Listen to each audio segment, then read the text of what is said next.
নমস্কার বন্ধুরা, আবারও একটা নতুন রেসিপিতে সবাইকে স্বাগত। তো আজ আমি একটা ইউনিক ধরনের রেসিপি নিয়ে চলে এসেছি। এটা হচ্ছে কুলেখাড়া শাকের রেসিপি। তো অনেক সময় কুলেখাড়া শাক সবাই পছন্দ করে না খেতে, তো এভাবে যদি রান্না করে দেওয়া হয় সবাই কিন্তু খেয়ে নেবে। তো এতটাই সুন্দর হয়। তো রেসিপিটা কিভাবে তৈরি করছি দেখতে থাকুন। আর এটা একটা জনপ্রিয় রেসিপি, পুরুলিয়ার মানুষ এই শাকটা খুব খেয়ে থাকে। তো এই রেসিপিটা আমি কিভাবে তৈরি করছি দেখতে থাকুন। তো প্রথমেই আলুগুলোকে ঠিক যেরকম ভাজি সেরকমভাবে কেটে নিয়েছি, আর শাকটাকে একদম ছোটো ছোটো করে কেটে নিয়েছি। আর এখানে হাফ চামচের মতো আমি সর্ষে বেটে নিয়েছি, আর একটা মিডিয়াম সাইজের পেঁয়াজ আর কয়েকটা রসুন কেটে নিয়েছি। তো কড়াইটা খুব ভালো করে গরম হতে দিয়ে দিয়েছি। এবার কড়াইয়ের মধ্যে পরিমাণ মতো তেল দিয়ে দিয়েছি, জিরে ফোড়ন দিয়ে দিলাম। এবার এর মধ্যে আমি পেঁয়াজ আর রসুন যেটা কুচি করে রেখেছিলাম সেটা দিয়ে দিলাম। এবার পেঁয়াজটাকে আর রসুনটাকে খুব ভালো করে ভেজে নেব।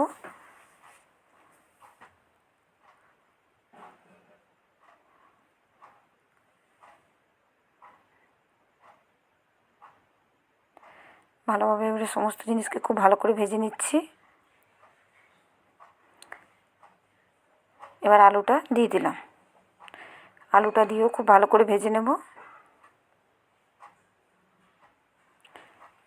তো এইভাবে নেড়ে চেড়ে ভেজে নিচ্ছি আলুটাকে। আর একদমই অল্প তেলে রান্নাটা করতে হবে।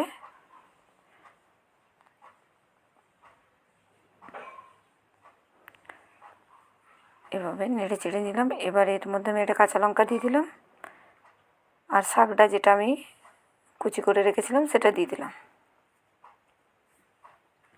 দিয়ে খুব ভালো করে আলুর সঙ্গে শাকটাকেও ভেজে নেব। অনেক সময় শাকটাকে সেদ্ধ করার পরেও কিন্তু একটা খসখসে ভাব থাকে, তাই খেতে ভালো লাগে না। তো এইভাবে রান্না করলে কিন্তু একদম গলে যাবে শাকটা, আর খেতেও আর খারাপ লাগবে না। তো এইভাবে কিছুক্ষণ ভেজে নিলে শাকটা অনেকটাই সেদ্ধ হয়ে যাবে। আর একদম ছোটো ছোটো করে কেটে নিয়েছি।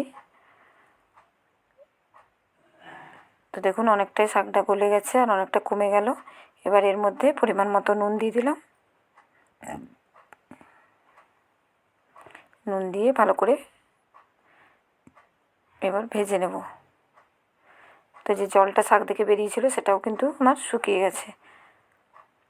এবার এর মধ্যে হলুদের গুঁড়ো দিলাম অল্প পরিমাণ, দিয়ে আবারও ভালো করে মিশিয়ে নেব। তো শাকটা আমার এই পর্যায়ে কিন্তু একদম সেদ্ধ হয়ে গেছে, দেখুন একদম গলে গেছে। আর পরিমাণটা দেখেই বোঝা যাচ্ছে। তো এবার এর মধ্যে আমি জল দিয়ে দিলাম পরিমাণ মতো। আলুটা তো বেশ অনেকটাই সেদ্ধ হয়ে গেছে ভেজে নেওয়ার জন্য, বাকিটা সেদ্ধ এভাবে হয়ে যাবে। তো এবার আমি সর্ষেটা যেটা বেটে রেখেছিলাম সেই সর্ষে বাটাটা দিয়ে দিলাম, দিয়ে ভালোভাবে মিশিয়ে নেব আমি। এবার অল্প একটু বাটিটা ধুয়ে জল দিয়ে দিলাম, তো খুব ভালো করে মিশিয়ে নিলাম।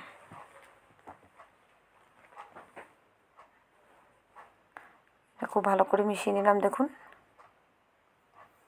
এবার এটাকে আমি ঢাকা দিয়ে বেশ কিছুক্ষণ সেদ্ধ করে নেব।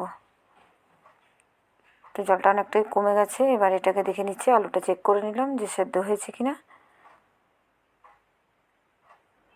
আলুটা একদম সেদ্ধ হয়ে গেছে। এবার একটু নেড়ে চেড়ে নিলাম, আর অনেকটাই শুকনো হয়ে গেল।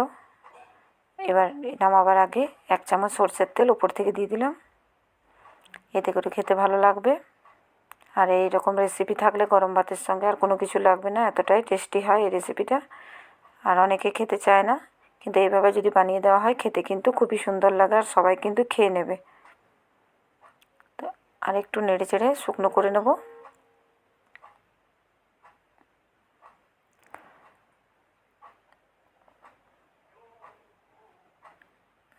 তো এটা আমার প্রায় রেডি হয়ে গেছে, কুলেখাড়া শাকের এই রেসিপিটা।